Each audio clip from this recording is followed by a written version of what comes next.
Claudia. Hi everybody, my name is Scott Brick. I'm an audiobook narrator, and it is a pleasure to be here. Joshua, remind me. 2016 was our first year. 16. Oh my God, 8 years now that we've been doing this. You're allowed to clap. It's okay. We're not going to. Well, I want to do a quick introduction, mention everybody by name, but everybody here has a different connection to comics and to the sighted or non-sighted community. I want to let everybody talk about theirs. For myself, as an audiobook narrator, I found myself working at AFB in New York, American Foundation for the Blind, that was founded by Helen Keller. And it was an extraordinary shop. Sadly, it's not there anymore. The AFB is, but not their studio. And that's when I first realized how important the work that I'm privileged to do is to the non-sighted, the visually challenged community. I want to introduce everybody really quick, and then we can have them all share a little bit about their background. I want to start here with Josh Loya. This is a man who has been inspiring me for years. He is, though blind, he is a black belt in karate. He is a very active surfer. He does podcasts. He is a badass, and I'm privileged to call him my friend. Thank you, Scott. Moving further down the line, we have Roy Samuelson. Far left there. Far left, I beg your pardon. Roy was on the panel last year. It was awesome. Roy works doing audio description, and I see something here. The House of Dragons and Marvel's Hit Monkey. Those are some of the titles that you've done the description for. For the audio description, yeah. Oh, that's awesome. And last but not least, we have a new guest with us this year. It's Roy Samuelson. This is Chad Allen. Chad Allen, Jesus, forgive me. I'm reading this off my phone. You just got it in the opposite order, that's all. I'm reading this off my phone. That's okay, they look alike to me too. Chad, I'm sorry. I'm so sorry. You're good. We're really looking forward to hearing from you. Please, let's start at the end of the table, moving in this direction. Tell us a little bit about yourself and your connection with this community. One of my favorite parts, this is Roy. I'm a tall white man and wearing a busy t-shirt, or it's a button down. I've been enjoying audio description performance as a voice talent for films and TV specifically. And it's been great to connect not only with our blind audiences and also audio description audiences, but also the different facilities that create this work. And a lot of the work that I've been doing recently has been making that connection to production. In other words, the owners of the TV shows and movies, and connecting them with our audiences. And I've got a podcast and some other stuff to announce later too. I'm Chad Allen. Nice to have everyone here. I am an artist who happens to be blind. I was diagnosed with retinitis pigmentosa at the age of 15. I didn't get blindness training until I was 28 years old at the Colorado Center for the Blind, where I learned all my mobility skills and Braille and all the adaptive technology that was out at the time and the amazing things that are out there now. But I always tried to insert my artistic flair into whatever I was doing. And I was a tap dancer, I was a fine artist as a child. I evolved into performing magic, and I ended up on Penn Teller's Fool Us during the pandemic. I did not fool them. They're too smart for me. But it was an amazing experience, and then one of the passions that I've had throughout my life is storytelling. I was an avid Dungeons & Dragons player as a kid, and a comic book collector. And I wrote a comic book in 2019 that appeared in the Exploratory Museum up in San Francisco called Unseen. What I did is I created a comic book that was accessible to blind people. So it was originally designed as a non-visual comic book. And you guys will get a chance to taste a little bit of the teaser here. And then also you can go to the website unseencomic.com and check out the chapter 1 of the story that appeared in the Exploratorium. So thank you.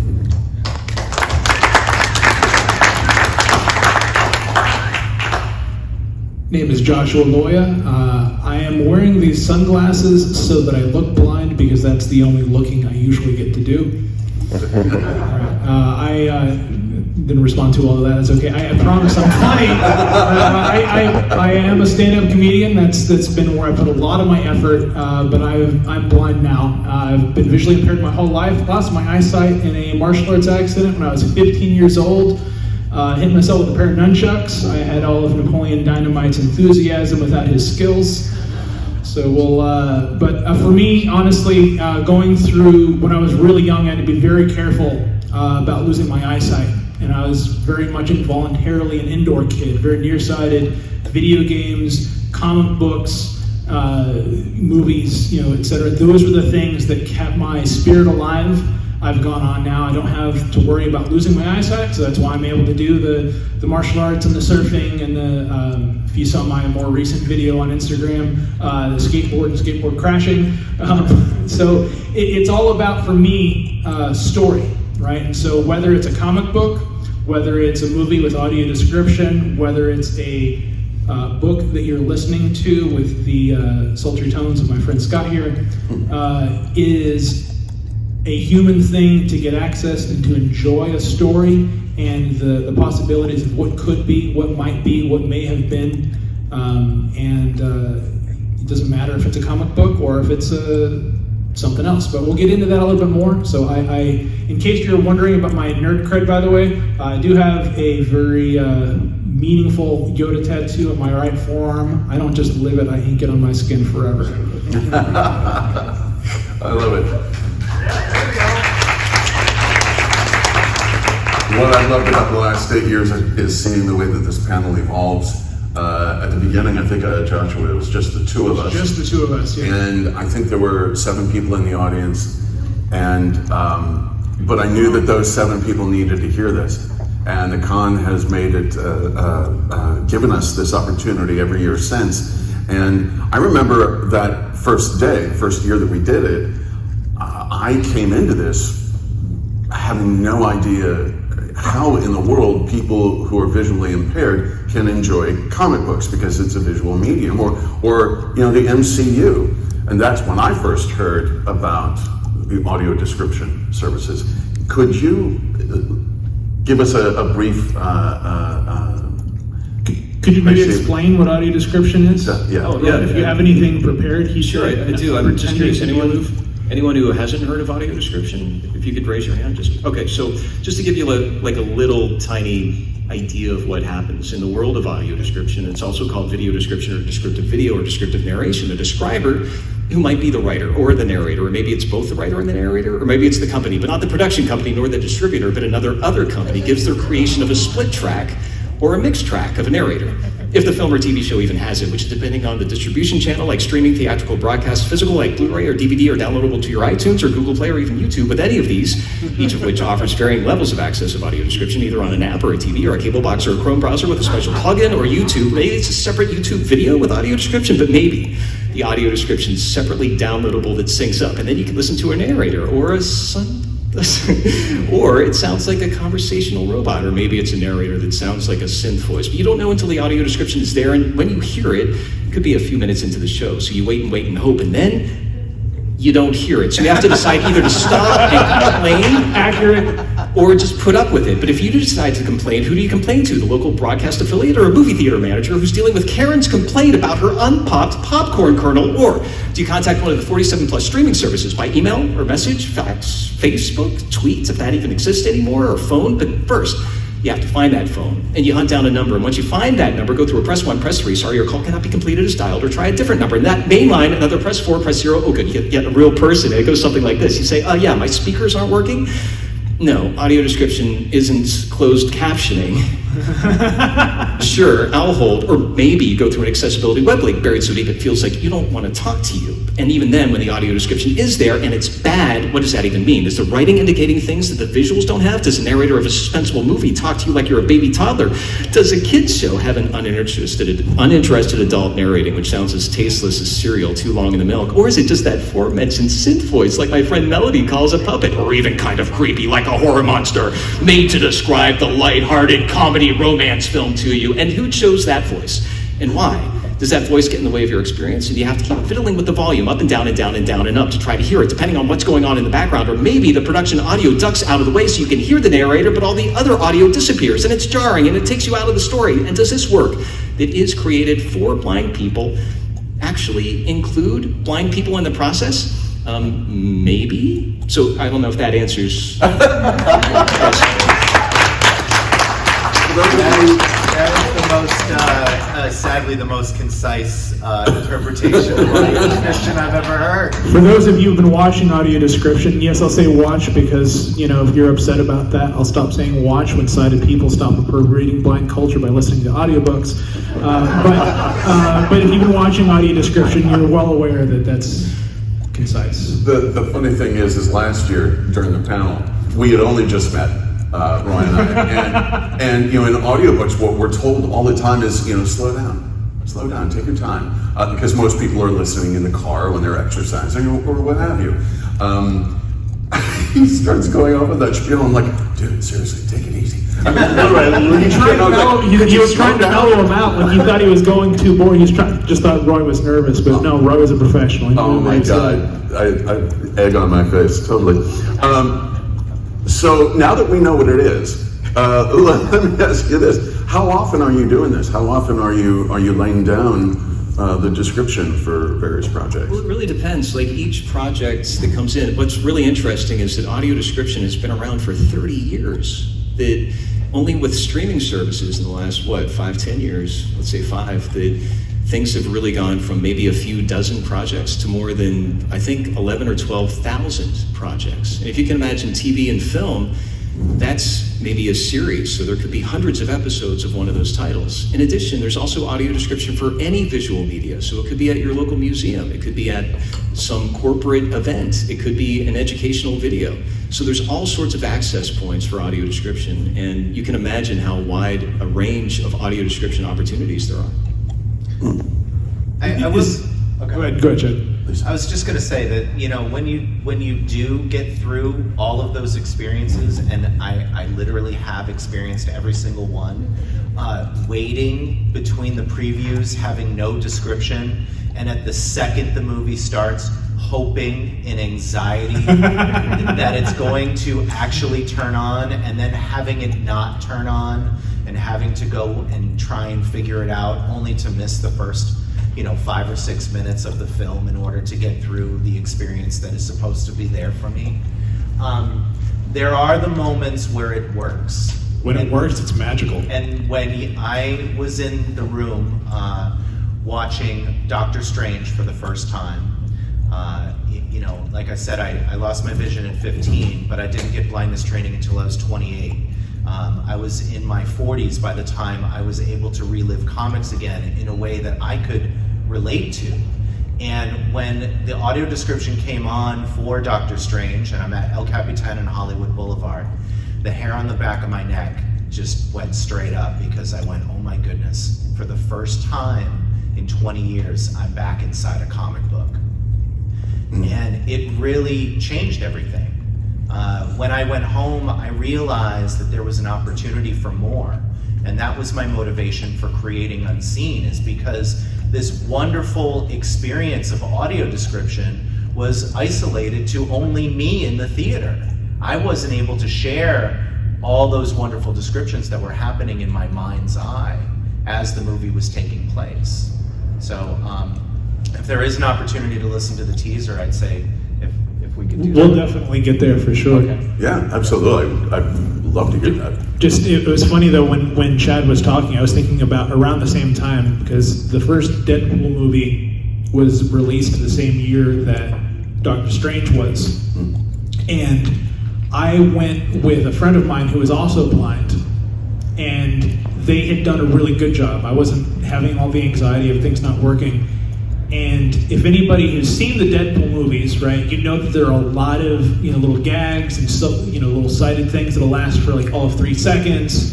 And my friend Juan and I were in the audience, and we got it, and we're laughing at the same time as all of the sighted people in the audience. We weren't catching up. We were able to have the same experience and tap into that. And it's a really beautiful thing when a technology or a way of engaging with content brings people together rather than separating them into separate silos. And audio description's done a really good job of that.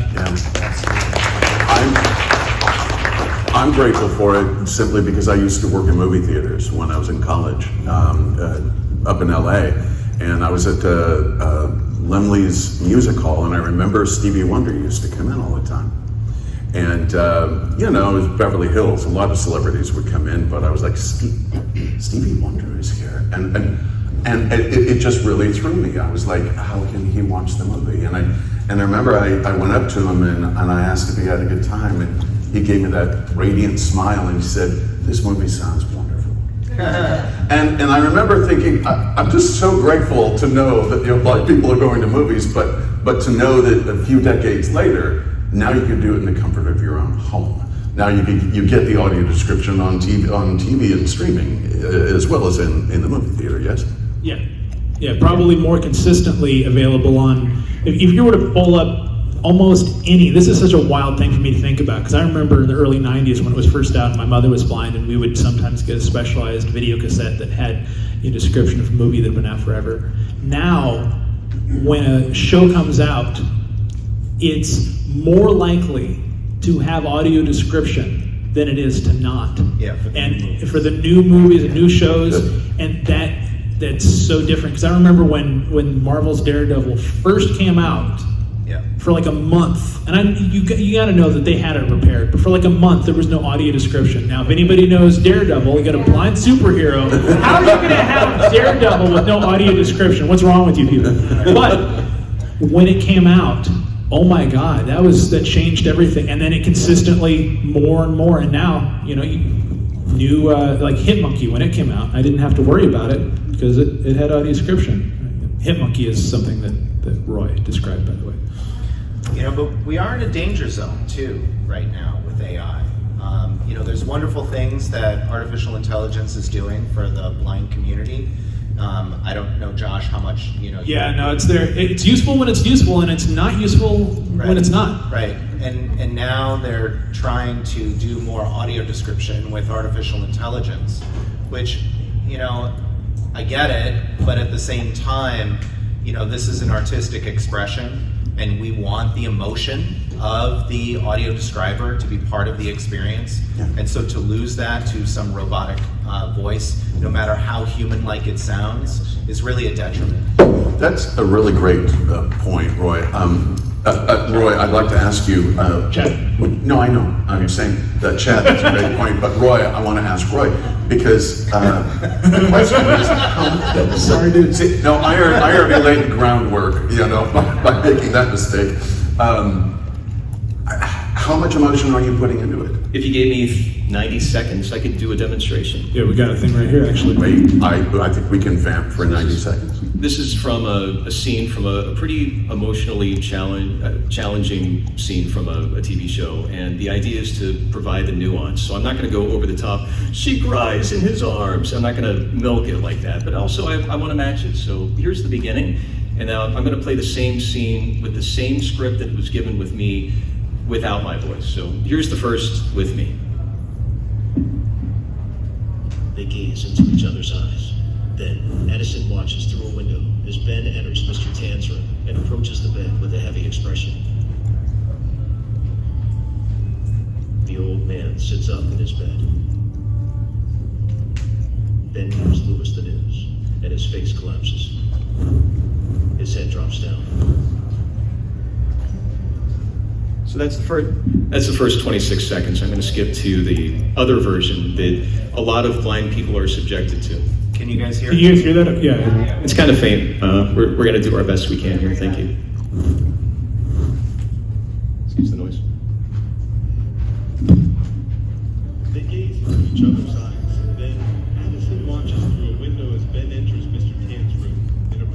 Yeah, I can barely hear it.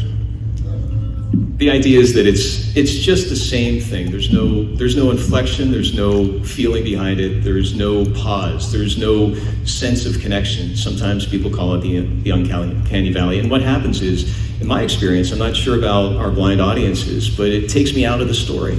The idea of being able to laugh at the same time that Josh was mentioning with his friend Juan, the idea of being in the story and kind of immersing yourself into it, that's taken away. Now, granted, there are a lot of developments that's happening with AI. I'm not sure if those developments are including that emotional connection. And that's something that I think is pretty important. But for right now, a lot of those historical films that do not have a human narrator, some classic films that I'm sure most of you are aware of, have something that's not giving that immersive experience. I get asked about this all the time in audiobooks because, AI is a thing. I had my voice stolen, and that wasn't a pleasant day. Thankfully, I have a good lawyer. But, I teach a class for narrators how to not get replaced by AI. And really what it comes down to is investment, I think, is the fact that, okay, the person telling you the story, right? Roy, you're not in the story. It didn't happen to you, but you're invested in the characters. And I think, for lack of a better term, our BS meter, I think it goes off because we can tell authenticity a mile away. Man, I tell you, if I could fake authenticity, I'd have it made.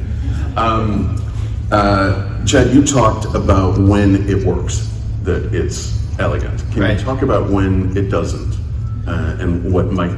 Well, I mean, that's a much shorter conversation because it's over. The frustration of not being able to participate in the experience that you're trying to be a part of just simply goes away.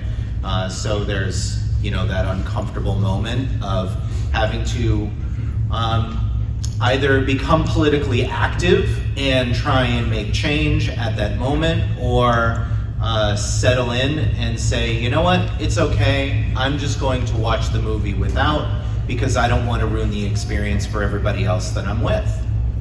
And I unfortunately have to battle that almost every time I go to the theater. Strangely enough, with the exception of very few theaters that I frequent often. Even when you call, a lot of times they just don't understand the process very well. But again, back to Unseen, when it does work, there is magic there. And for example, I watched the last episode of Ted Lasso not too long ago, catching up on it, and it made me cry. And that story was beautiful. And so for an audio described experience where I'm not seeing it, I find this actually in magic a lot. So, I have said I'm a performing magician, and I experience magic tricks at the Magic Castle often. Sometimes I have a describer there that's describing the magic for me, or not. But the thing that the audio description does allow for is your mind's eye imagination to create the story. I get to be the costume designer. I get to be, the casting director. I get to be the set designer when I experience these stories. So, having the absence of some of that stuff isn't necessarily a bad thing. Sometimes it's better. Yeah. I used to go to old-time radio conventions, and a very popular sweatshirt was, it would say, I listen to radio shows, I flex my imagination muscle. And I'm totally there with you. The more that you can bring to the story, suggestion is great, but you fill it in better than anybody else could. So comics could be the same thing. When we describe panel by panel, we can do that in a myriad of ways. We can do that audibly, but we're also getting into a world where we can do that tactually. There is several dynamic tactile graphic displays on the market, And I have demonstrated this to some comic book companies already that would allow for us to be able to understand story, which is the point, which is the essential point of all of this, through a combination of sound effects, audio description, tactile graphics, and then some sort of description to help the person that's experiencing the tactile graphic for the first time navigate that illustration correctly so that they can get all the proper information and be able to move on. It is certainly possible, and there are certainly a large quantity of especially young blind people that want this experience. Now, it's odd that you say young blind people, because the reference I was going to make is for Watchmen, which is not appropriate for very young people, but I don't know where exactly to find it, but if you search for it, if you Google or DuckDuckGo or whatever you prefer, there is somebody who went out there, did a panel-by-panel description of the Watchmen graphic novel. I don't think they did an audio like an audio drama or anything of that. But if you still want to engage in that brilliant story, there are ways to do that too. So if you have a computer and you have a screen reading program, oftentimes some people have gone out of their way to describe some key books as well. Joshua, we've talked in years past about a company like Graphic Audio, who they do a lot of comic book adaptations, multi-voice, full cast adaptations. Chad, Josh, do both of you avail yourselves of those? I do, to some degree. You guys have heard me before. I'm a big Scott Sigler fan. If we have any OJs or junkies, as he used to call them. But a lot of his books have been made into audio dramas. There's a lot of Marvel and DC content, and you can get it from Audible as well as graphic audio. But it is a pretty neat thing to have the texture there. Some stories are more to my liking than others, but definitely they do some really consistent production. So if nobody has heard of graphic audio, but you like that kind of stuff, it's a good source for sure. Yeah, I like it too. I think the cinematic experience and the sound effects are the replacement for the wild, vibrant colors and lines that comic books provide. So, I think it's an essential tool to have that. And,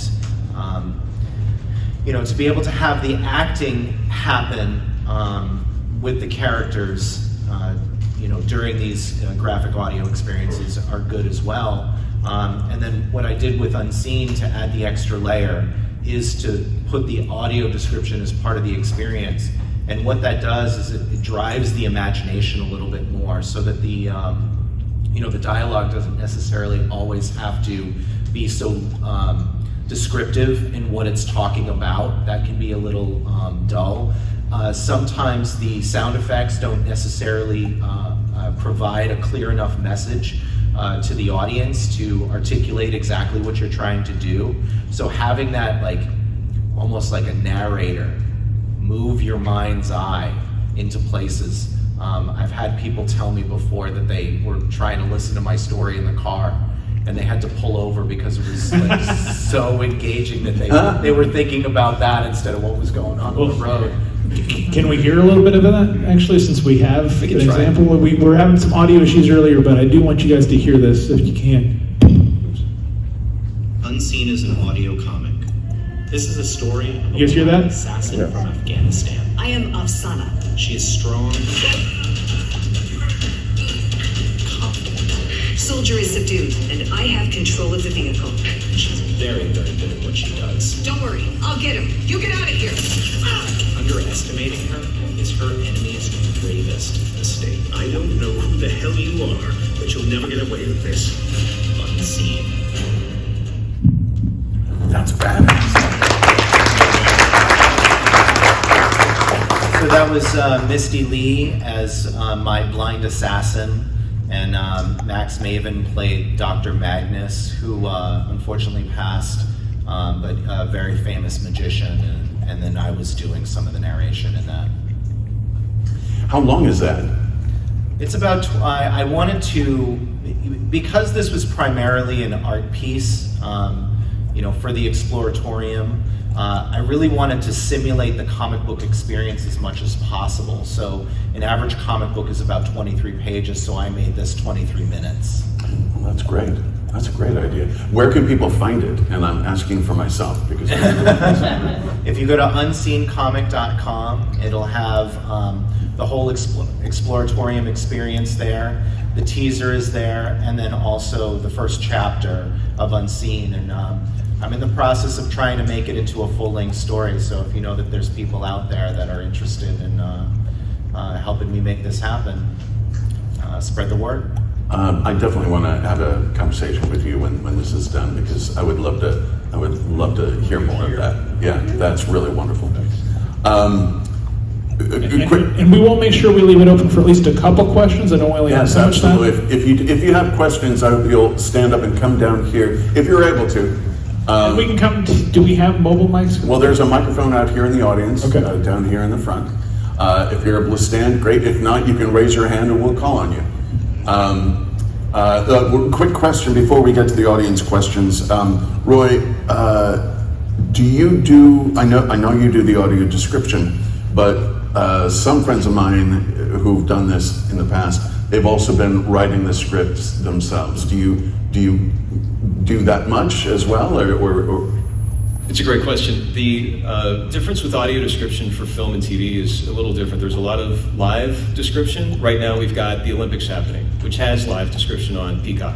Wow. So that's been great. And apparently there's one channel that's kind of like the end zone station where it's like summary, and that's got audio description too. So yay, there's a lot of work that goes into that. On the film and TV side, because it's pre-recorded, each role, sometimes people are like auteurs. They're both writers and directors and such. Myself, most of my work has been producing as well as what I'm calling performing now. There's also writers, as Scott mentioned. There's also quality control. There's also casting. There's also mix. There's the timing, the placement. Each element could be its own individual person in the same way that a film has hundreds, if not thousands of people on the film. Quality control. And with quality control, there's so many things that can go wrong. So what's really interesting is that each element seems to be fleshing itself out. And I find that when the audio description is really singing, that all the gears are turning, that's really that experience that I feel really brings it. You had said earlier, Scott, about the investment and the authenticity, that each element really contributes to that. Yeah. Well, You that's wrote a wonderful. book, right? I did. So related to that, I'm going to do a very brief plug. This will take 20 seconds or less. A lot of the challenges with audio description, both in our audience's side, as well as the facilities that create the audio description, the companies that I work for, there's so many things that are happening that are outside of people's control. I myself am called a describer a lot, and that catch-all term really makes the work seem like it's just one person throwing it together. It really does take a team. So my book, which I'm going to announce the pre-sale link right now. So it's roysamuelson.com/book. It's my name, roysamuelson.com/book. And this is, I wanted to announce it here on this very panel because it's, thank you. Yeah, okay, So if you're interested in learning about audio description performance, I also cover the writing side and some of the other aspects when it comes to film and TV. Oh, that's great. I love that. Well, we've got at least 4 people here in the audience, so let's start. What's your question? This is a really great panel, and thank you for putting it on. My question. Give me a applause. Thank you. For Josh and Chad, we've talked about tactile graphics. We've talked about audio description. I was wondering, what has been your favorite or most unexpected sort of visual accommodation afforded something either in a museum or a movie or a game, something that just unexpectedly delighted you in terms of giving a visual description? I haven't experienced it yet, mostly because I am a not as consistently booked comedian. You can talk to me later. But if you're familiar with The Last of Us and The Last of Us Part 2, so these are not cheery games, but the remastered version of The Last of Us Part 1, but the original release of Last of Us Part 2, which were both PlayStation 5 games, they are the first AAA, meaning like high-profile games that have accessibility features so deeply embedded into them. And so while I haven't actually had a chance to play them, it's another way of engaging with that very deep story of those games on a par with our sighted partners. So while I haven't experienced it myself, when I found out those existed and I talked to people who had consistently played them, that was huge. Besides that, I would say that Daredevil, or, I'm sorry, not the Daredevil, the Deadpool experience that I had when I saw the first Deadpool movie in the theater and was able to pick up on it right at the same time with no delay. That was pretty that was big, but I just thought of it actually, I'll end here. When I saw The Force Awakens in the theater, forget what happened to the rest of the franchise. When I saw when I saw The Force Awakens in the theater, I got goosebumps because I was watching it first time, and none of the other Star Wars movies that I had seen were that smooth in terms of the delivery of what I was experiencing there and then. And so there was an element of that was really quite magical because, for me, I like it all. I have my preferences for my Star Wars, but it was beautiful to be able to engage in that world again in a theater with the whole experience and have that right at that moment. I could have a whole panel discussion on this, right? But so I'm going to try and be super, super quick. First and foremost, I don't think we've discovered it yet. I think that the idea of non-visual access to the visual world is something that is very new and very fresh, and for artists and creatives, that's a wonderful place to be. So when we marry the audio and the tactile and maybe the smell and the sound and everything all into one symphony of experience, I think that's going to be really, really, really great. And so that's one thing. And obviously the gaming situation that's going on right now with accessibility is wild. And there's so much out there. But I will tell you my favorite, I'm going to be super quick. I was in Paris, I was at Notre Dame, and I'm on top of the balcony. My wife and I were the last two people to be in the tour of Notre Dame. This would have been in 2005. And my new wife says to me, the gargoyles are right there. Just put out your hand. And I put out my hand and I started touching it. And then all of a sudden security came over.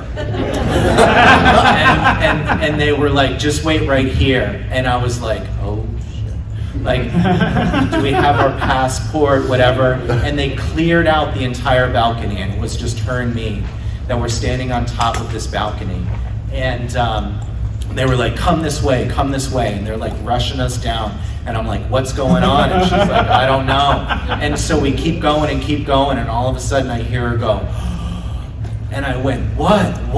And she says, just wait. And we walk up these tiny little makeshift stairs, and they're like, go this way. And they're like, stop. And I stop. And they're like, put your hand out. And it was the bell of Notre Dame. No way. Wow.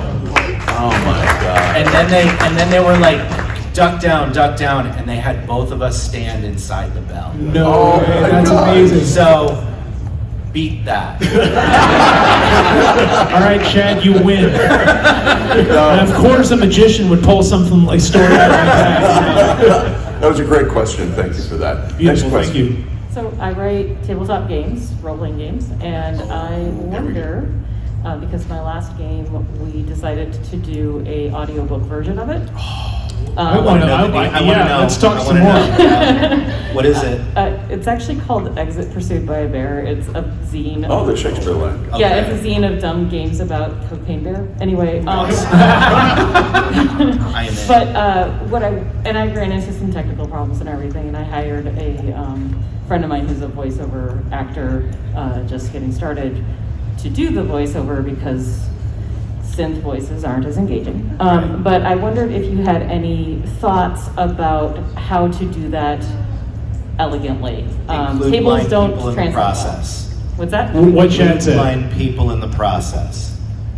Yes. Now, if you do that, you are getting so much expertise on how things can be described, how to articulate it properly, and it is just such a valuable tool to have somebody, the community that you're trying to reach out to, be a part of the experience is the absolute best thing you can do.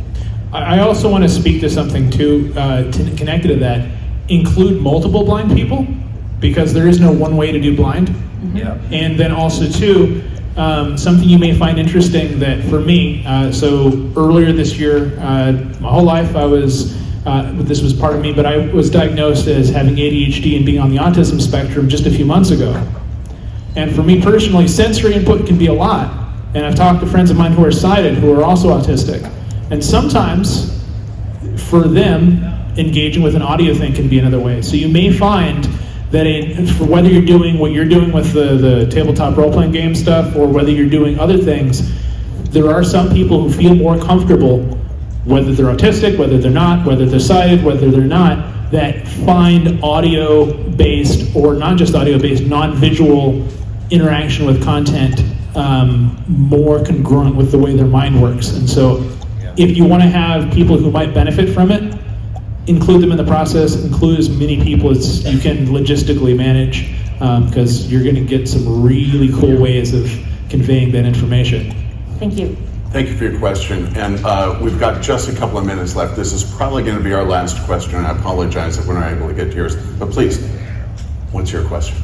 Well, someone diagnosed ADHD with dyslexia. 90% of all novels that I have ever completed have been audio assisted, so thank you very much for all the work that you do. But my question is reading is difficult for me. I avoid it like leg day, just look at the play.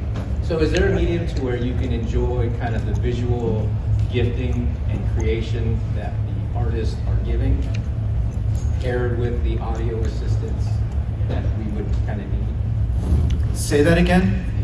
So repeat for the sake of the audience, because we got this person isn't mic'd.